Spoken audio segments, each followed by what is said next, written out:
bora mergulhar de cabeça numa das frases mais revolucionárias de toda a teologia. É uma linha só, sabe? Mas é o epicentro de uma verdadeira colisão cósmica. Eu estou falando de João 1, versículo 14. E a nossa ideia aqui é justamente descompactar o que essa frase significa. O que aconteceu de verdade nesse momento único da história, quando o eterno e o tempo bateram de frente e o invisível se tornou carne e osso. Então se prepara, porque a gente vai explorar um mistério profundo. E já começamos com a pergunta que dá um nó na cabeça, né? Pensa comigo, como é que o arquiteto do universo, a mente que desenhou estrelas, galáxias, buracos negros, como é que ele se encaixou dentro de um corpo humano? Como o infinito aceitou as regras do jogo? Fome, sede, cansaço, dor. E olha, isso não é só poesia, não. É um paradoxo tão absurdo que alguns chamam de o grande escândalo da teologia. É aquilo que desafia nossa lógica e meio que nos obriga a parar e pensar sobre quem é Deus e quem nós somos. Então a gente precisa entender de uma vez por todas que esse versículo é muito mais do que aquela frase bonitinha de cartão de Natal. Ele é o ponto exato onde a eternidade desce e, de certa forma, beija a terra. É uma ideia que não só trouxe conforto, mas que confrontou o mundo antigo de um jeito radical. Foi uma afirmação tão ousada, mas tão ousada, que virou de ponta cabeça séculos de filosofia, propondo algo que para muita gente era simplesmente impensável, que o divino e o material podiam se unir. E não só se unir, mas se unir para sempre. Para a gente sentir o peso disso, precisamos fazer uma pequena viagem no tempo. Volta lá para o 1º século. Naquela época, o pensamento grego era o que dominava. E para eles, o mundo físico, o corpo, a matéria, era visto com uma baita desconfiança. A matéria era tida como algo ruim, corrupto, tipo uma sombra mal feita do mundo perfeito das ideias. E o corpo humano? Bom, o corpo era visto como uma prisão para a alma. A salvação, então, era o quê? Fugir do corpo, se libertar da carne. E é bem no meio desse cenário que a afirmação de João cai como uma bomba. Olha só esse contraste. É um choque total, direto. Enquanto a filosofia gritava fuja do corpo, João vem e diz, Deus entrou no corpo. Enquanto o mundo dizia a matéria é uma droga, João afirma que o próprio Criador se tornou matéria. E isso não foi uma ideia passiva, foi um ataque direto a umas ideias que rolavam na época, como o tal do docetismo. Era uma galera que dizia que Jesus era só um espírito, sabe? Um fantasma que só pareceu humano. Mas João bate o pé e diz, não, Deus não tem nojo da sua criação. Pelo contrário, ele a vestiu, ele transformou a carne, que era vista como prisão, em um verdadeiro templo. Tá, mas como é que a gente começa a desembrulhar um mistério desse tamanho? A resposta, curiosamente, está nas palavras, na escolha precisa de cada termo. Para a gente entender a profundidade do que rolou, vamos abrir aqui o que eu gosto de chamar de caixa de ferramentas do texto e dar uma olhada em 3 palavrinhas gregas que são cruciais nesse versículo. Cada uma delas é tipo uma chave que vai abrir uma porta para a gente entender melhor esse evento que mudou tudo. A primeira peça desse quebra-cabeça é o verbo, que no grego é logos. Antes desse versículo, João já tinha deixado bem claro quem era esse ser. Ele não era um anjo, não era uma força qualquer. Ele era o agente da criação. Ele existia junto com Deus desde sempre e, como o texto diz na lata, ele era Deus. Estamos falando da inteligência divina, da mente por trás de tudo que existe. Esse é o nosso protagonista. A segunda palavra é tornou-se, ou em grego, egeneto. E é aqui que o negócio fica sério.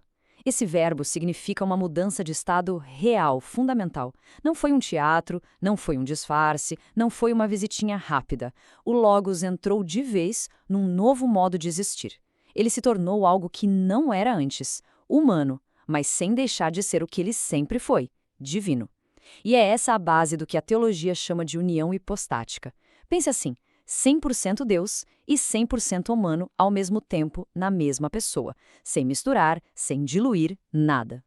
E ele se tornou o quê exatamente? Aí vem a nossa terceira palavra-chave, carne, ou sarx em grego. E olha, essa não é uma palavra bonita, não é uma palavra poética. Sarx é um termo visceral, é uma palavra que a gente quase sente no corpo. Ela fala da nossa natureza humana do jeito mais cru e vulnerável possível.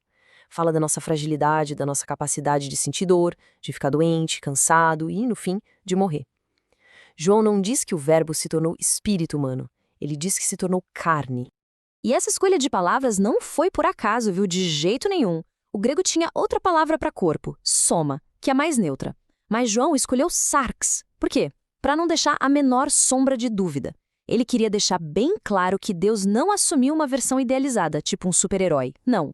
Ele abraçou a nossa condição frágil, quebradiça, mortal.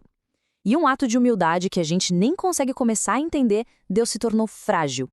A dimensão dessa humildade fica muito clara nessa frase. Aquele que sustenta os átomos permitiu que seus próprios átomos fossem pregados em uma cruz. Para pensar nisso um segundo. A força que mantém o universo coeso, o poder que impede que tudo se desintegre, se submeteu voluntariamente às leis da física que ele mesmo criou. A redenção precisava disso, que o Criador se tornasse criatura, o juiz se tornasse um de nós, em todos os sentidos. Mas a história não acaba aí, não. Tão importante quanto o que ele se tornou é como ele viveu no meio da gente.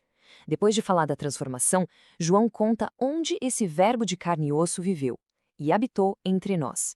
A palavra grega aqui é eskenosen, e a tradução literal dela é simplesmente fascinante. Significa armar uma tenda ou montar um tabernáculo. Não é só viver. É uma imagem específica, poderosa, que com certeza fez muito sentido para o pessoal daquela época. Essa palavra, eskenosen, joga a gente direto para o tabernáculo do deserto, lá no Antigo Testamento. Aquela tenda que ficava bem no meio do acampamento de Israel era o lugar onde a presença visível de Deus habitava, era o ponto de encontro oficial com o divino.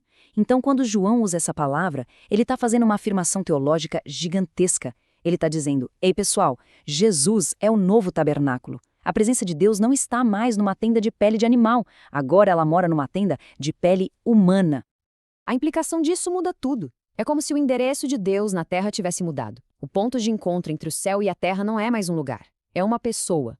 Se alguém quisesse ter contato com o sagrado, a mensagem era clara. Não precisa mais ir para um templo, não precisa subir uma montanha, você só precisa olhar para o homem de Nazaré.